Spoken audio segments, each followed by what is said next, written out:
Giraffes Can't Dance by Giles Andre, illustrated by Guy Parker Reese.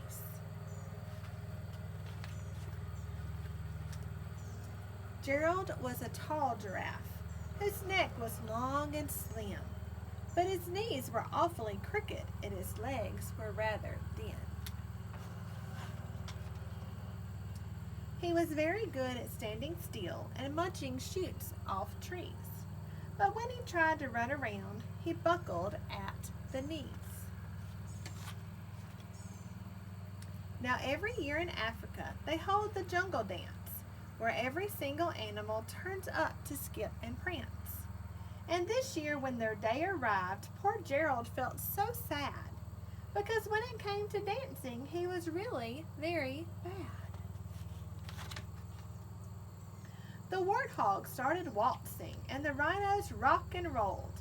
The lions danced a tango that was elegant and bold. The chimps all did a cha-cha with a very Latin feel, and 8 baboons then teamed up for a splendid Scottish reel. Gerald swallowed bravely as he walked toward the floor, but the lions saw him coming and they soon began to roar. Hey, look at clumsy Gerald, the animals all sneered. Giraffes can't dance, you silly fool. Oh, Jared, you're so weird. Gerald simply froze up. He was rooted to the spot. They're right, he thought. I'm useless. Oh, I feel like such a clot. So he crept off from the dance floor and he started walking home. He'd never felt so sad before, so sad and so alone. Then he found a little clearing and he looked up at the sky. The moon can be so beautiful, he whispered with a sigh.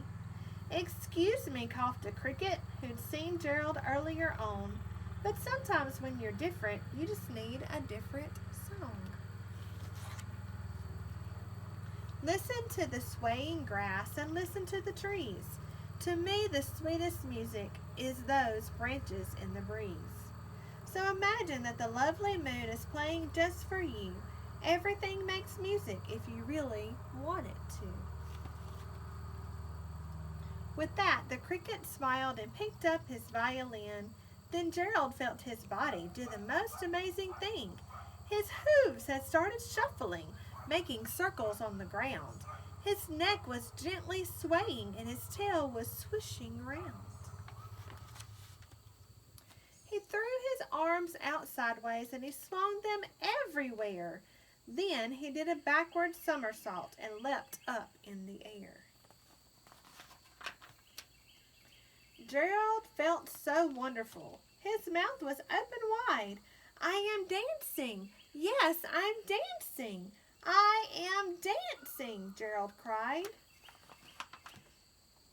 Then one by one, each animal who'd been there at the dance arrived with Gerald, boogied on, and watched him quite entranced.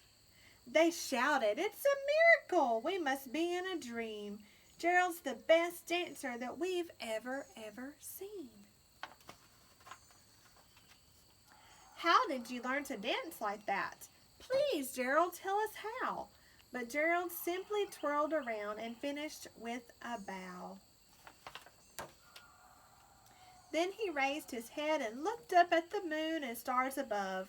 We all can dance, he said, when we find music that we love.